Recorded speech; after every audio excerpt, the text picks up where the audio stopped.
کہتے کچھ ہیں کرتے کچھ ہیں، کہتے کچھ ہیں کرتے کچھ ہیں۔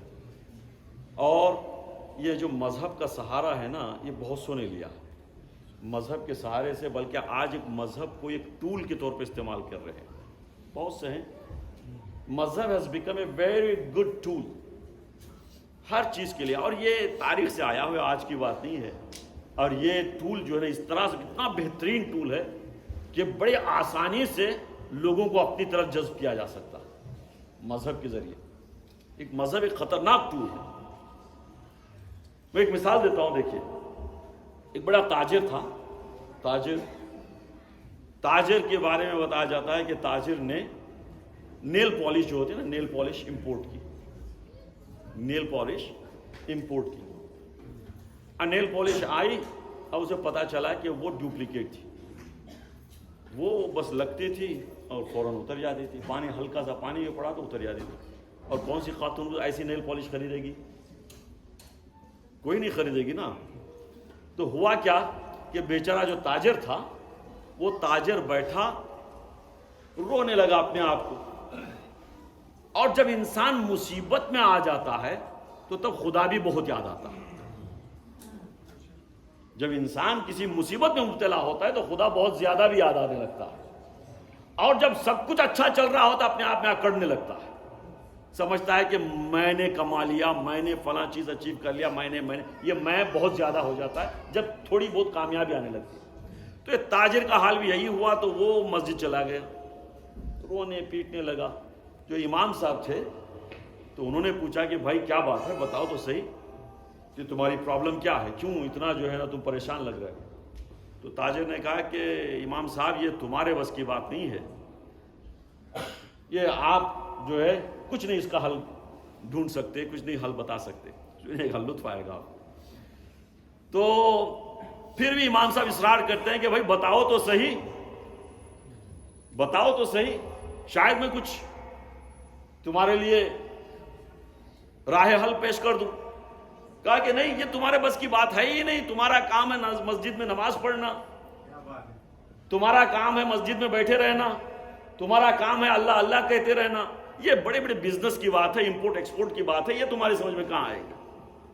حالانکہ افسوس کی بات یہی ہے کہ آج بھی مولوی جو ہے نا اسی حد تک رہ گئے ہیں، جبکہ ایسا نہیں ہونا چاہیے۔ تو ہوا یہ نتیجے میں کہ اس کو جب اصرار کیا امام صاحب نے، تو اس نے کہا کہ بھائی امام صاحب بات یہ ہے کہ میں نے نیل پالش امپورٹ کی تھی، اب وہ نیل پالش جو ہے اس کی کوالٹی اتنی خراب ہے کہ وہ لگانے کے تھوڑی بات تھوڑا سا پانی بھی گرتا ہے تو وہ نکل جاتی۔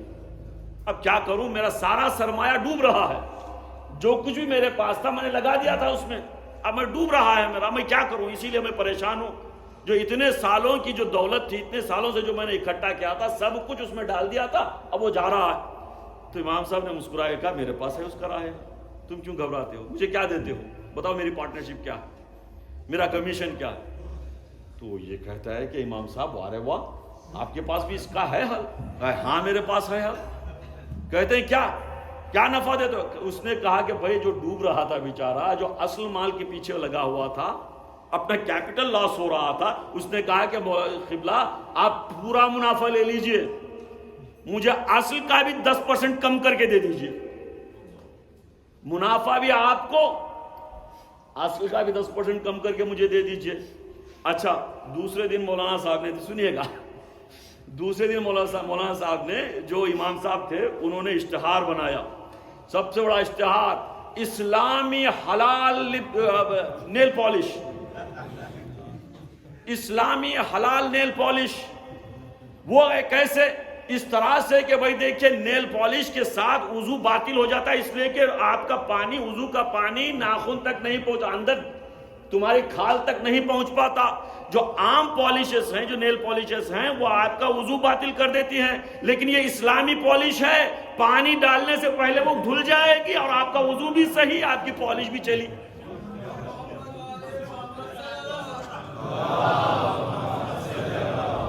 اور جیسے ہی اناؤنس ہوا، ساری پالش ختم، جتنی تھی سب خریدنے لگے، بھائی یہ تو اسلامی پالش ہے، جائز پالش ہے، وضو بھی جائز، اس میں سب کچھ جائز۔ اور یہ نئی بات بھی نہیں، پرانا ایک واقعہ آپ نے تو سنا ہوگا، پیاز والا سنا ہے نا، مکہ کی پیاز والا، یہ تو بہت ہی پرانا ہے۔ مکہ کی پیاز جب اس نے دیکھا کہ بھئی پیاز جو ہے بہت آ گئی ہے اور خراب ہوتی جا رہی ہے، تو اس نے، یہ تو صحابی کی بات ہے، بہت پرانی بات ہے، یہ چیزیں جو ہے نا یہ نئی نہیں ہیں اس زمانے میں بھی۔ اب اس نے کہا کہ بھئی اب کیا کریں؟ کہا کہ وہی ایک صحابی صاحب ملے، ان سے کہا کہ بھئی بڑا پریشان ہوں، کیا ہے کہ بھئی میرے پیاز بہت ہے میرے پاس اور کوئی بک نہیں رہی ہے، کوئی استعمال نہیں کر رہا ہے، اس لیے کہ رسول اللہ نے فرمایا ہے، رسول اللہ کی حدیث ہے کہ بھئی کچی پیاز کھا کر تو مسجدوں میں مت جاؤ، اس کی بو آئے گی نا، انہیں اوائڈ کرنے کے لیے، کوئی کھا نہیں رہا ہے۔ تو اس نے کہا کیا کہ وہ تھا چہارشنبہ، یعنی بدھ کا دن۔ اس نے کہا کہ گھبراؤ نہیں، بتاؤ کتنا کمیشن ملے گا؟ تو کمیشن طے ہوا، تو انہوں نے جا کر اعلان کر دیا کہ میں نے حدیث سنی ہے رسول سے کہ جو جمعرات کو پیاز کھائے گا وہ جنت کا مستحق ہوگا، اور ساری پیاز ایک ہی دن میں بک گئی، اس لیے کہ جنت کے مشتاق تھے۔ تو عزیزان محترم، یہاں پر ایک نکتہ مجھے کہنے دیجئے گا کہ تاریخ اسلام نے جعلی چیزوں کو، سارے آغاز سے لے کر آج تک جعلی چیزوں کو اصلی بنا کر پیش کیا اور وہ ایکسپٹ ہوتے رہے۔ تو یہی تو ہمارا سب سے بڑا دعویٰ ہے، یہی تو ہماری سب سے بڑی کوشش ہے کہ دیکھو جعلی اور اصلی کو پہچانو، نقلی اور اصلی کو پہچانو۔ جعلی وہ ہیں جو فقیر اہل بیت ہیں لیکن تم امیر شام بتا رہے ہو۔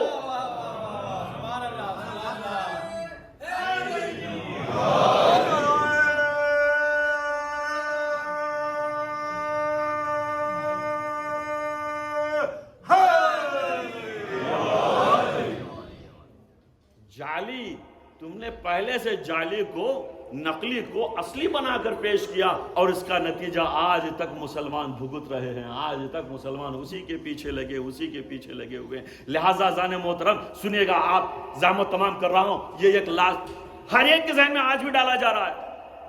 یہ اگر دیکھا جائے تو جینوین کوسچن بھی لگتا ہے، واقعی اچھا سوال لگتا ہے، کیا کہ بھئی سارے مسلمانوں نے یزید کی بیعت کر لی تھی۔ آج بھی ہوتا ہے یہ سوال، سارے مسلمانوں نے یزید کی بیعت کر لی تھی تو امام حسین نے کیوں نہیں کی؟ امام حسین بھی کر لیتے۔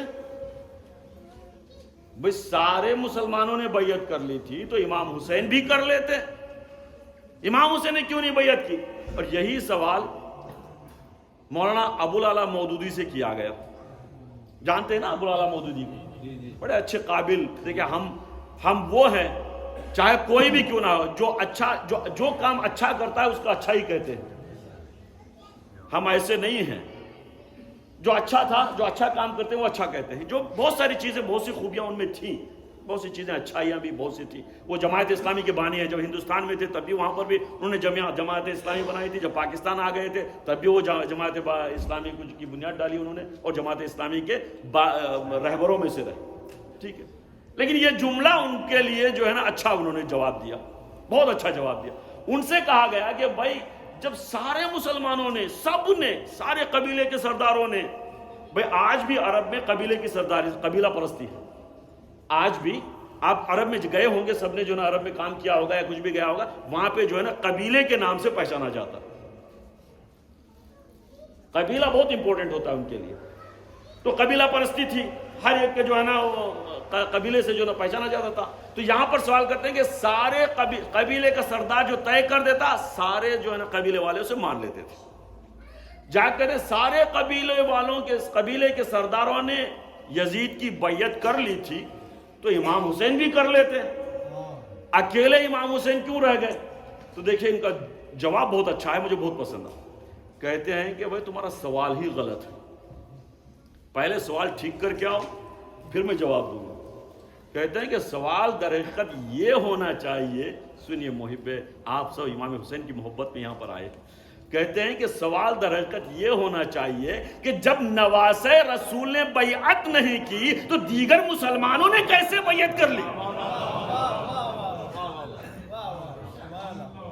سوال کو ٹویسٹ کیسے کیا؟ دیکھیے، جب نواسے رسول نے بیعت نہیں کی تو سارے مسلمانوں نے بیعت کیوں کیسے کر لی؟ تو مجھے یہاں پر کہنے دیجئے گا کہ یزید بھی جانتا تھا کہ سارے مسلمان ایک طرف، سارے مسلمان ایک کی کیا ضرورت پڑ گئی تھی اسے؟ بس سب نے تو بیعت کر لی تھی۔ اب سنیے گا کہ ایک کی ضرورت کیا پڑ گئی تھی؟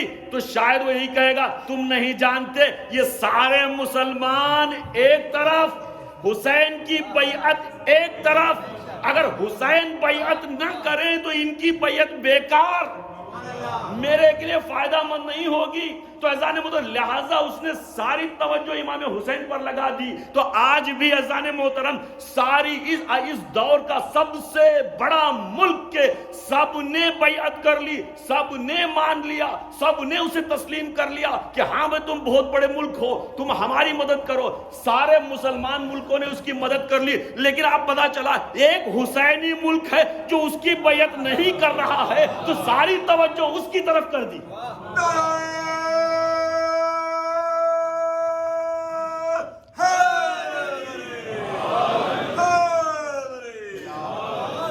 یزید وقت کو ایک تنہا حسین کے بیعت کی ضرورت تھی، آج کے یزید وقت کو بھی ایک تنہا حسینی کی ضرورت ہے، ایک تنہا حسینی کی ضرورت ہے۔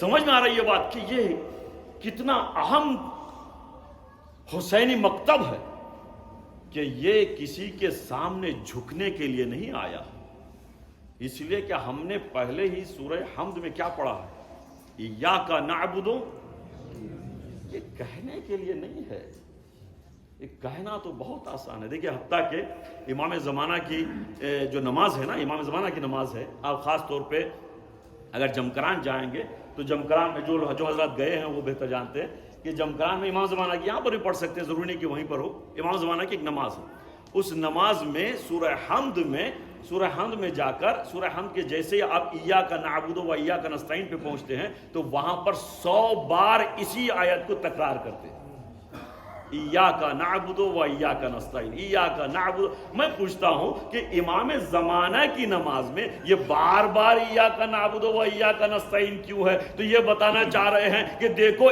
امام کا پیروکار، امام کا ماننے والا، امام کا ساتھی، امام کے پیچھے رہنے والا وہی ہوگا جو کسی کے سامنے جھکنے والا نہیں ہوگا، اس کا سر جھکے گا تو بس ایک ہی بارگاہ میں جھکے گا۔ یہ ہے اس کا کانسیپٹ کہ ایاک نعبد و ایاک نستعین۔ تو اذان محترم عظمت آج کی تمام کر رہا ہوں کہ حسین کا مکتب وہ ہے کہ جھکتا ہے تو صرف حق کے سامنے، حق کے علاوہ کسی دوسرے کے سامنے اس کا مکتب، اس کے ماننے والے بھی جھکتے نہیں، اس لیے کہ یہ ایاک نعبد و ایاک نستعین کے ماننے والے ہیں جو اقرار کر چکے ہیں کہ ہمارا سر جھکتا ہے، کٹ سکتا ہے لیکن جھکتا نہیں، زبانیں کٹ سکتی ہیں لیکن سر جھکتے نہیں۔ میثم کی زبان کاٹ دی گئی صرف اس جرم میں کہ وہ علی کا قصیدہ پڑھتے تھے۔ حبیب ابن مظاہر بوڑھے ہو چکے تھے، روایتوں میں یہاں تک ملتا ہے کہ حضرت حبیب ابن مظاہر کی یہ جو بہویں ہیں، یہ جو اوپر کی جو بہو کہلاتی ہے، یہ جو ہے نا آنکھوں پر پڑ گئے تھے، ان کے آنکھوں کے اوپر جو یہ جو کھال ہے یہ ان کے آنکھوں کو بند کر رہی تھی، اتنے بوڑھے ہو گئے تھے، بال ان کے جو ہے نا آنکھوں پر آ گئے تھے، ایسے حبیب ابن مظاہر۔ لیکن جب زہرا کا لال درگاہ اعلیٰ میں گر گیا تھا تو اس وقت شہزادی زینب نے کہا بھیا کسی کو تو یاد کرو، کوئی تو آپ کا ناصر ہوگا، کوئی تو آپ کا مددگار ہوگا۔